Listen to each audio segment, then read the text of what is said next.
ಈ ರಿಸಲ್ಟ್ ನೋಡ್ಬಿಟ್ಟು ನನಗೆ ಶಾಕ್ ಆಗ್ಬಿಟ್ಟಿದೆ. ಇದು ಹೆಂಗೆ ಸಾಧ್ಯ, ನನಗೆ ಅರ್ಥ ಆಗ್ತಿಲ್ಲ ಹೇಗಿದು ಸಾಧ್ಯ ಅಂತ. ಯಾಕಂದರೆ ಆ ರೇಂಜಿಗೆ ರಿಸಲ್ಟ್ ಬಂದಿದೆ. ಏನು ಅಂತ ಹೇಳ್ತೀನಿ ಬನ್ನಿ.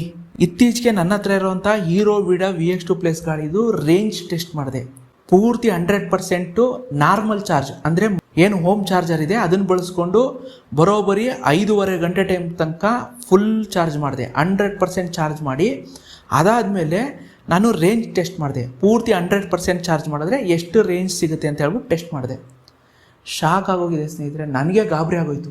ಈ ರೇಂಜಿಗೆ ರಿಸಲ್ಟ್ ಬರುತ್ತೆ ಅಂತ ನನಗೆ ಗೊತ್ತಾಗಲಿಲ್ಲ. ಇದು ಸತ್ಯನಾ ಸುಳ್ಳು ಅನ್ನೋದೇ ನನಗೆ ಒಂದು ನಿಮಿಷ ನಂಬಕ್ಕಾಗಲಿಲ್ಲ. ಯಾಕೆ ಅಂತ ವಿಡಿಯೋದಲ್ಲಿ ಹೇಳ್ತೀನಿ. ಹಾಗಾದರೆ ಬನ್ನಿ ವಿಡಿಯೋನ ಶುರು ಮಾಡೋಣ. ನಾನು ನನ್ನ ಹತ್ರ ಇರುವಂಥ ಹೀರೋ ವಿಡಾ VX2 ಪ್ಲಸ್ ಗಾಡಿನ ಪೂರ್ತಿ ಚಾರ್ಜ್ನ ಹೋಮ್ ಚಾರ್ಜರಲ್ಲಿ ಮಾಡಿದೆ. ಬರೋಬ್ಬರಿ 5.5 ಗಂಟೆ ತೊಗೊಂಡು ಪೂರ್ತಿ ಹೋಮ್ ಚಾರ್ಜರ್ಲಿ 100% ಮಾಡಿದೆ. ಈಗ ನಾನು ಹೋಗಿ ರೇಂಜ್ ಟೆಸ್ಟ್ ಮಾಡ್ತಾ ಇದ್ದೀನಿ. ರೇಂಜ್ ಟೆಸ್ಟ್ ಬಂದು ಎಕೋ ಮೋಡಲ್ ನಾನು ಮಾಡ್ತಿರೋದು. ಎಕೋ ಮೋಡ್ ಅಂತ ಅಂದರೆ 30ರಿಂದ 40 ಕಿಲೋಮೀಟ್ರು, ಮ್ಯಾಕ್ಸಿಮಮ್ ಸ್ಪೀಡ್ ಅಂದರೆ 40 ಕಿಲೋಮೀಟ್ರ್ ಸ್ಪೀಡಲ್ಲಿ ಹೋಗ್ತೀನಿ ಅಷ್ಟೇ. ಅದ್ರ ಮೇಲೆ ನಾನು ಸ್ಪೀಡಲ್ಲಿ ಹೋಗಲ್ಲ. ಎಕೋ ಮೋಡಲ್ ಟೆಸ್ಟ್ ಮಾಡ್ತಾ ಇದ್ದೀನಿ. ಈಗ ನೀವು ನೋಡ್ತಾ ಇದ್ದೀರಾ ನನ್ನ ಗಾಡೀಲಿ 100% ಚಾರ್ಜ್ ಆಗಿದೆ. ಈಗ ಸ್ಪೀಡೋಮೀಟ್ರ್ ನೋಡ್ತಾ ಇದ್ದೀರಾ, ಸ್ಕ್ರೀನಲ್ಲಿ ತೋರಿಸ್ತಾ ಇದೆ 26,289 ಕಿಲೋಮೀಟ್ರು, 26289. ಸರಿಗೆ ನೋಡ್ಕೊಳ್ಳಿ ಸ್ನೇಹಿತರೆ, 26,289 ಕಿಲೋಮೀಟ್ರು ಈಗಾಗಲೇ ಓಡಿಸಿದ್ದೀನಿ. ಈಗ 100% ಇದೆ. ಸ್ಕ್ರೀನಲ್ಲಿ 97 ಕಿಲೋಮೀಟ್ರ್ ರೇಂಜ್ ಕೊಡುತ್ತೆ ಅಂತ ಹೇಳ್ಬಿಟ್ಟು ಗಾಡೀಲಿ ತೋರಿಸ್ತಾ ಇದೆ. ಫೈನಲ್ ರಿಸಲ್ಟ್ ಬರುತ್ತೆ ನೋಡಿ, ಆಗ ನಿಮಗೂ ಶಾಕ್ ಆಗುತ್ತೆ. ನನಗಂತೂ ಆಲ್ರೆಡಿ ಶಾಕ್ ಆಗಿಬಿಟ್ಟಿದ್ದೀನಿ. ಹೆಂಗೂರು ಇದು ಸಾಧ್ಯ ಅಂತ. ಬೆಂಗಳೂರಿನ ನಾಯಿರೋ ಏರಿಯಾದಿಂದ ನಾನು ರಾಮನಗರದ ಕೆಂಗಲ್ ಆಂಜನೇಯ ಸ್ವಾಮಿ ದೇವಸ್ಥಾನ ತನಕ ಹೋಗಿ ಅಲ್ಲಿ ಯೂಟರ್ನ್ ತೊಗೊಂಡು ವಾಪಸ್ ನಾನು ರೂಮ್ ಬರ್ತೀನಿ. ನಾಯಿರೋ ಜಾಗದಿಂದ ಕೆಂಗಲ್ ಆಂಜನೇಯ ಸ್ವಾಮಿ ದೇವಸ್ಥಾನ ಹತ್ತತ್ರ 42 ಕಿಲೋಮೀಟ್ರ್ ದೂರದಲ್ಲಿದೆ. ಕೆಂಗಲ್ ಆಂಜನೇಯ ಸ್ವಾಮಿ ದೇವಸ್ಥಾನ ಎಲ್ಲಿರೋದು ಅಂದರೆ ರಾಮನಗರ ಇದೆಯಲ್ಲ, ಅಲ್ಲಿಂದ ಒಂದು 5-6 ಕಿಲೋಮೀಟ್ರ್ ದೂರದಲ್ಲಿ. ನೈಟ್ ಹೊತ್ತು ಹೋಗ್ತಾ ಇದ್ದೀನಿ, ಯಾಕಂದರೆ ರೋಡೆಲ್ಲ ಫ್ರೀ ಇರುತ್ತೆ, ಈಸಿಯಾಗಿ ವೀಡಿಯೋ ಮಾಡ್ಬೋದು ಅಂತ. ಹೋಗ್ಬಿಟ್ಟು ಅಲ್ಲಿ ಯೂಟರ್ನ್ ತೊಗೊಬರ್ತೀನಿ. ಹತ್ತತ್ರ ನಿಮಗೆ ಒಯ್ತಾ ಬತ್ತಾ ಒಂದು 80 ಕಿಲೋಮೀಟ್ರ್ ಆಗುತ್ತೆ.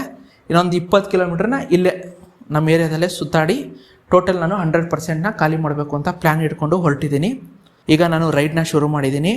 26,289 ಕಿಲೋಮೀಟ್ರ್ ಇದೆ. 100ಇಂದ 0%ಗೆ ಎಷ್ಟು ಕಿಲೋಮೀಟ್ರ್ ರೇಂಜ್ ಕೊಡುತ್ತೆ ಅಂತ ಹೇಳ್ಬಿಟ್ಟು ಚೆಕ್ ಮಾಡ್ತೀನಿ. ನೀವು ಬ್ಯಾಟ್ರಿನ 5% ಬರೋ ತನಕ ನಾರ್ಮಲಾಗಿ ಓಡಿಸ್ಬೋದು.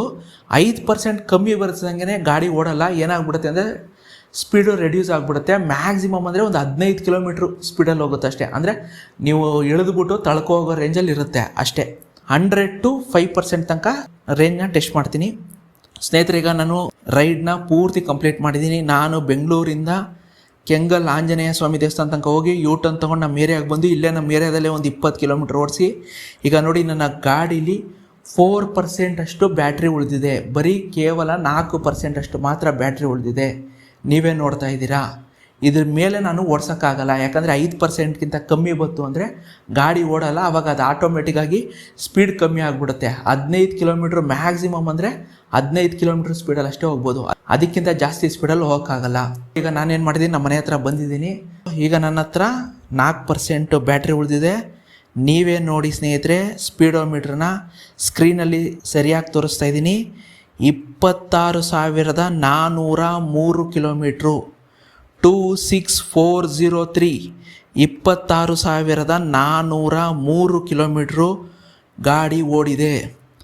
ಈಗ ನೀವು 26,403 ಕಿಲೋಮೀಟ್ರನ್ನ 26,289 ಕಿಲೋಮೀಟ್ರಲ್ಲಿ ಕಳೆದರೆ ಬರೋ ಉತ್ತರನೇ 114 ಕಿಲೋಮೀಟರ್. 114 kilometre, 114 kilometre. ನನಗೆ ಶಾಕ್ ಆಗ್ತಾ ಇದೆ ಸ್ನೇಹಿತರೆ.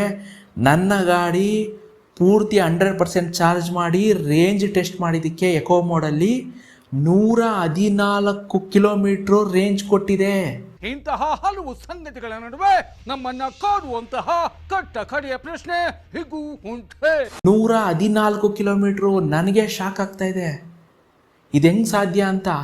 ನೀವೇನಾದರೂ ಶೋರೂಮಲ್ಲಿ ಹೋಗಿ ಕೇಳಿದ್ರೆ ಅವ್ರು ಹೇಳೋದು ಎಷ್ಟು, 90ರಿಂದ 100 ಕಿಲೋಮೀಟ್ರು. ಸ್ಪೀಡೋಮೀಟ್ರಲ್ಲಿ ಎಷ್ಟು ತೋರಿಸುತ್ತೆ, ಬರೀ 97 ಕಿಲೋಮೀಟ್ರ್ ರೇಂಜ್ ಅಂತ ಹೇಳುತ್ತಿದೆ. ಆದರೆ ರೇಂಜ್ ಟೆಸ್ಟ್ ಮಾಡಿದ್ಮೇಲೆ ನನಗೆ ಸಿಕ್ಕಿರೋದು 114 ಕಿಲೋಮೀಟ್ರು. ನನಗೆ ಅರ್ಥ ಆಗ್ತಿಲ್ಲ. ಎಕೋ ಮೋಡಲ್ಲಿ 114 ಕಿಲೋಮೀಟ್ರು. ನನಗೆ ಆಶ್ಚರ್ಯ ಆಗ್ತಾಯಿದೆ, ಇದು ಹೆಂಗೆ ಸಾಧ್ಯ ಅಂತ. ನನಗೆ ಒಂದು ನಿಮಿಷ ನಂಬಕ್ಕಾಗ್ತಿಲ್ಲ, 114 ಕಿಲೋಮೀಟರ್ ರೇಂಜ್ ಸಿಕ್ಕಿದೆ ಸ್ನೇಹಿತರೆ. ಮನೆಯಲ್ಲಿ ಹೋಮ್ ಚಾರ್ಜ್ ಮಾಡಿದ್ದೀನಿ, ಪೂರ್ತಿ 5.5 ಗಂಟೆ ಟೈಮು 100% ಮಾಡಿ ಪರ್ಫೆಕ್ಟಾಗಿ ರೇಂಜ್ ಟೆಸ್ಟ್ ಮಾಡಿದ್ದೀನಿ. ಅದಕ್ಕೆಲ್ಲ ವೀಡಿಯೋ ಇದೆ. ಯಾವುದೇ ರೀತಿಯ ಮಧ್ಯದಲ್ಲಿ ಒಂದೇ 1% ಕೂಡ ಬೇರೆ ರೀತಿಯಲ್ಲಿ ಚಾರ್ಜ್ ಮಾಡಿಲ್ಲ. ನಾನೇ ಶಾಕ್ ಆಗಿಬಿಟ್ಟಿದ್ದೀನಿ.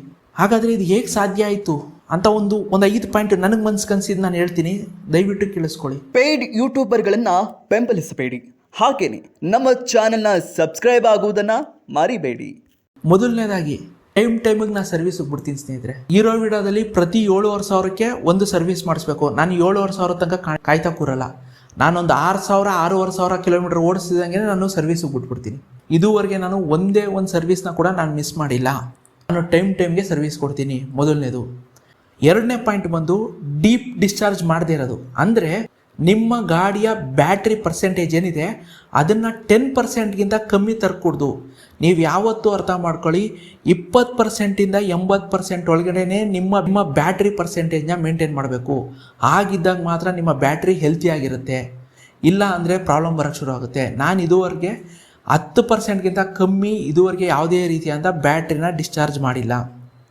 ಹಾಗೆಯೇ ಆದಷ್ಟು ಓವರ್ ಚಾರ್ಜ್ ಅಂದರೆ 90%ಗಿಂತ ಜಾಸ್ತಿ ಓವರ್ ಚಾರ್ಜ್ ಮಾಡೋದನ್ನ ನಿಲ್ಲಿಸಿ. ಕೆಲವು ಸತಿ ಆಗುತ್ತೆ, ಕೆಲವು ಸತಿ ನಾವು ಚಾರ್ಜ್ ಇಟ್ಬಿಟ್ಟು ಹೊಟ್ಟೋಗ್ತೀವಿ, ಮರೆತು ಬಿಡ್ತೀವಿ, ನಿದ್ದೆ ಮಾಡ್ಬಿಡ್ತೀವಿ, ಅಂಥ ಟೈಮಲ್ಲಿ ಆಗುತ್ತೆ. ಸರಿ, ಹಾಗಂತ ಹೇಳ್ಬಿಟ್ಟು ಡೈಲಿ ಆಗಬಾರ್ದು. ಆದಷ್ಟು ನಾನು 20 to 80% ಮೇಂಟೈನ್ ಮಾಡ್ತೀನಿ. ಮೂರನೇ ಪಾಯಿಂಟ್ ಬಂದು ನಾನು ಆದಷ್ಟು ಎಕೋ ಮೋಡಲ್ಲೇ ಗಾಡಿ ಓಡಿಸೋದು. ಹೀರೋ ವಿಡಾ VX2+ ಗಾಡೀಲಿ ಎಕೋ ಮೋಡಲ್ಲಿ ಮ್ಯಾಕ್ಸಿಮಮ್ ಅಂದರೆ 44 ಕಿಲೋಮೀಟರ್ ಸ್ಪೀಡಲ್ಲಿ ಹೋಗ್ಬೋದು ಅಷ್ಟೇ. ನಾನು ಆ್ಯಾವ್ರೇಜಾಗಿ 30ರಿಂದ 40 ಕಿಲೋಮೀಟರ್ ಸ್ಪೀಡಲ್ಲೇ ಹೋಗೋದು. ನಾನು ಸ್ಪೋರ್ಟ್ಸ್ ಮೋಡು, ರೈಡ್ ಮೋಡಲ್ಲೆಲ್ಲ ನಾವು ಹೋಗೋದೇ ಇಲ್ಲ. ನಾನು ಜಾಸ್ತಿ ಇದುವರೆಗೆ 90% ಗಾಡಿ ಓಡಿಸಿರೋದೆಲ್ಲ ಎಕೋ ಮೋಡಲ್ಲೇ. ನಾಲ್ಕನೇ ಪಾಯಿಂಟ್ ಬಂದು ನಾನು ಯಾವಾಗಲೂ ಅಷ್ಟೇ ಕಾನ್ಸ್ಟೆಂಟ್ ಸ್ಪೀಡಲ್ಲೇ ಗಾಡಿ ಓಡಿಸ್ತೀನಿ ಸ್ನೇಹಿತರೆ. ಅಂದರೆ ನಾವೊಂದು 30ರಿಂದ 40 ಕಿಲೋಮೀಟರ್ ಹೋಗ್ತಾ ಇದ್ದೀನಿ ಅಂದರೆ ಅದೇ ಸ್ಪೀಡನ್ನ ನಾನು ಮೇಂಟೈನ್ ಮಾಡ್ತೀನಿ. ನಾನು ಸಡನ್ನಾಗಿ ಎಕ್ಸ್ಲೇಟರ್ ಕೊಡೋದು, ಸಡನ್ನಾಗಿ ಡೌನ್ ಮಾಡೋದು, ಈ ರೀತಿ ನಾನು ಯಾವತ್ತೂ ಮಾಡಲ್ಲ. ಈ ಥರ ನೀವು ಮಾಡಿದ್ರೆ ಏನಾಗುತ್ತೆ ಗೊತ್ತಾ, ಬ್ಯಾಟ್ರಿ ಮತ್ತು ಮೋಟ್ರ್ ಮೇಲೆ ಪ್ರೆಷರ್ ಬೀಳುತ್ತೆ. ಆಗ ನಿಮಗೆ ಜಾಸ್ತಿ ಹೀಟ್ ಪ್ರೊಡ್ಯೂಸ್ ಆಗುತ್ತೆ. ಆಗ ನಿಮ್ಮ ಬ್ಯಾಟ್ರಿಯ ಒಂದು ಹೆಲ್ತ್ ಏನಿದೆ ಅದು ರೆಡ್ಯೂಸ್ ಆಗುತ್ತೆ. ನಾನು ಆದಷ್ಟು ಕಾನ್ಸ್ಟೆಂಟ್ ಸ್ಪೀಡಲ್ಲೇ ಗಾಡಿ ಓಡಿಸ್ತೀನಿ. ಮತ್ತು 5ನೇದು ಸ್ನೇಹಿತರೆ, ಮುಖ್ಯವಾಗಿ ಹೇಳ್ಬಿಡ್ತೀನಿ, ನಾನು ಯಾವಾಗಲೂ ಹೇಳ್ತೀನಿ, ಏನು ಗೊತ್ತಾ, ಎಲೆಕ್ಟ್ರಿಕ್ ಗಾಡಿ ತಗೊಂಡ್ರೆ ನಿಮ್ಮ ಮನೆ ಬರ ಚೆನ್ನಾಗಿರಬೇಕು. ನಿಮ್ಮ ಮನೆ ಬರ ಚೆನ್ನಾಗಿದ್ರೆ ಮಾತ್ರ ನೀವು ಎಲೆಕ್ಟ್ರಿಕ್ ಗಾಡಿ ತಗೊಂಡು ಅದರಲ್ಲಿ ಲಾಭ ಮಾಡ್ತೀರಾ. ನಿಮ್ಮ ಮನೆ ಬರ ಚೆನ್ನಾಗಿಲ್ಲ ಅಂದರೆ ನೀವು ಎಂಥ ಒಳ್ಳೆ ಕಂಪ್ನಿ ಗಾಡಿ ತಗೊಂಡ್ರು ಕೂಡ ಏನಾದರೂ ಒಂದು ಪ್ರಾಬ್ಲಮ್ ಬಂದೇ ಬರುತ್ತೆ. ಸ್ನೇಹಿತರೆ, ಇದು ನನ್ನ ಹೀರೋ ವಿಡಾ VX2+ ಗಾಡಿಯ ರೇಂಜ್ ಟೆಸ್ಟು. ನಿಮ್ಮ ಹತ್ರ ಕೂಡ ಹೀರೋ ವಿಡಾ VX2+ ಗಾಡಿ ಇದ್ದರೆ ಆ ಗಾಡಿ ಎಷ್ಟು ರೇಂಜ್ ಕೊಡುತ್ತೆ ಅಂತ ಹೇಳ್ಬಿಟ್ಟು ದಯವಿಟ್ಟು ಕಮೆಂಟ್ ಮಾಡಿ ತಿಳಿಸಿ. ಬಟ್ ಇನ್ನೊಂದು ಹೇಳ್ಬಿಡ್ತೀನಿ, ಇತ್ತೀಚೆಗೆ ಗಾಡಿ ಮೇಲೆ ತುಂಬ ಲವ್ ಆಗ್ತಾಯಿದೆ ಸ್ನೇಹಿತರೆ. ಯಾಕೆ ಗೊತ್ತಾ, ಇದೊಂಥರ ನನ್ನ ಲೈಫ್ ಹೆಂಗಾಗಿದೆ ಅಂದರೆ ಸೀರಿಯಲ್ ಥರ ಆಗಿದೆ. ಸೀರಿಯಲಲ್ಲಿ ನೋಡಿದ್ದೀರಲ್ವ, ಲಕ್ಷ್ಮೀ ಬಾರಮ್ಮ, ಪುಟ್ಟಕ್ಕನ ಮಕ್ಕಳು, ಅಶ್ವಿನಿ ನಕ್ಷತ್ರ, ಇವೆಲ್ಲ ಏನಾಗುತ್ತೆ ಹೇಳಿ, ಸ್ಟಾರ್ಟಿಂಗು ಹೀರೋ ಹೀರೋಯಿನ್ ಜಗಳ ಆಡ್ತಿರ್ತಾರೆ. ಆಮೇಲೆ ಒಂದು 6 ತಿಂಗಳು ವರ್ಷ ಆದಮೇಲೆ ಹೀರೋ ಹೀರೋಯಿನ್ ಇಬ್ಬರು ಲವ್ ಮಾಡೋಕ್ಕೆ ಶುರು ಮಾಡ್ತಾರಲ್ಲ. ಹಂಗೇ ಹೀರೋ ವಿಡಾ VX2+ ಗಾಡಿ ತಗೊಂಡಾಗ ನನಗೆ ತುಂಬ ಮೂಡ್ ಆಫ್ ಆಗಿಬಿಟ್ಟಿತ್ತು. ನನಗೆ ಬೇಜಾರಾಗೋಯ್ತು, ಯಾಕಾದರೂ ಈ ಗಾಡಿ ತೊಗೊಂಡು ಅಂತ. ಯಾಕಂದರೆ ನಾನು ತೊಗೊಂಡಂಥ ಶೋರೂಮೂ ಕೆಟ್ಟ ರೆಸ್ಪಾನ್ಸ್ ಕೊಟ್ಟ ಗಾಡಿ ತೊಗೊಳ್ಳೋ ಟೈಮಲ್ಲಿ. ತುಂಬ ನನಗೆ ತೊಂದರೆಗಳಾಯಿತು 1-2 ಸರ್ವಿಸಲ್ಲಿ. ಆದ್ದರಿಂದ ನಾನು ಏನು ಮಾಡಿಬಿಟ್ಟೆ, ಯಾಕೋ ಈ ಗಾಡಿ ತಗೊಂಡಿದ್ದೆ ವೇಸ್ಟು ಅನ್ಸಂಗೆ ಭಯ ಆಗಿತ್ತು.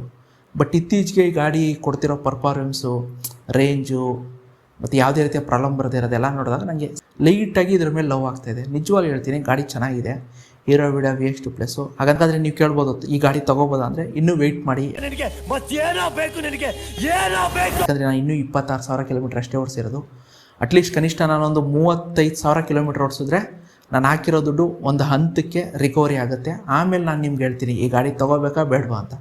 ಸದ್ಯಕ್ಕೆ 26,000 ಕಿಲೋಮೀಟ್ರ್ ಓಡಿಸಿದ್ದೀನಿ. ಇನ್ನೂ ಒಂದು 10,000 ಕಿಲೋಮೀಟ್ರ್ ಓಡಿಸ್ಬಿಟ್ರೆ ನಾನು ಹಾಕಿರೋ ದುಡ್ಡು ಹೆಚ್ಚು ಕಮ್ಮಿ ರಿಕವರಿ ಆಗಿಬಿಡುತ್ತೆ. ಅಲ್ಲಿವರೆಗೂ ಏನೂ ಪ್ರಾಬ್ಲಮ್ ಬರಲ್ವಾ ಅಂದರೆ ಗೊತ್ತಿಲ್ಲ, ಇನ್ನೂ ಅನುಮಾನ ಇದೆ. ಯಾಕೆ ಅಂದರೆ ಇತ್ತೀಚೆಗೆ ನಾನು ತುಂಬ ಜನ ಯೂಟ್ಯೂಬ್ ವೀಡಿಯೋಗಳನ್ನ ನೋಡ್ತಾಯಿದ್ದೀನಿ. ಅದರಲ್ಲಿ ತುಂಬ ಜನ ಕಂಪ್ಲೇಂಟ್ ಮಾಡ್ತಾಯಿದ್ದಾರೆ. ಏನಂತ ಅಂದರೆ, ಸರ್ ಏನಾದರೂ ಬ್ಯಾಟ್ರಿ ರಿಪೇರಿ ಬಂದುಬಿಟ್ರೆ ಸರ್ವಿಸ್ ಸೆಂಟ್ರಲ್ಲೇ 3 ತಿಂಗಳು ಬ್ಯಾಟ್ರಿ ಕೊಟ್ಬಿಟ್ಟು ಬರಬೇಕಾಗುತ್ತೆ, ಹಂಗಿದ್ರೂ ಅದು ಸರಿಯಾಗಿ ರಿಪೇರಿ ಮಾಡಲ್ಲ, ಮತ್ತು ಸರ್ವಿಸ್ ರೆಸ್ಪಾನ್ಸ್ ಸರಿ ಇಲ್ಲ, ಈ ರೀತಿ ಅನೇಕ ಪ್ರಾಬ್ಲಮ್ಗಳಿದೆ. ನನಗೂ ಈ ಭಯ ಇನ್ನೂ ನನ್ನ ಮನಸ್ಸಲ್ಲಿದೆ. ಆದ್ದರಿಂದ ನಾನು ಹೇಳೋದು ಒಂದೇ ಮಾತು, ವೆಯ್ಟ್ ಮಾಡಿ. ಇನ್ನೊಂದು 10,000 ಕಿಲೋಮೀಟ್ರ್ ಆದಮೇಲೆ ಈ ಗಾಡಿ ತೊಗೋಬೇಕಾ ಬೇಡ ಅಂತ ಹೇಳ್ತೀನಿ. 1,09,000 ಕೊಟ್ಟು ಈ ಗಾಡಿ ತೊಗೊಂಡಿರೋದು.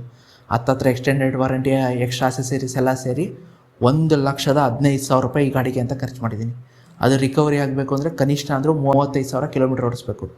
ಇನ್ನೂ ಒಂದು 10,000 ಕಿಲೋಮೀಟ್ರ್ ಓಡಿಸ್ಬಿಟ್ಟು ಈ ಗಾಡಿ ತೊಗೋಬೇಕಾ ಬೇಡ ಅಂತ ಹೇಳ್ತೀನಿ. ಅಷ್ಟೇ.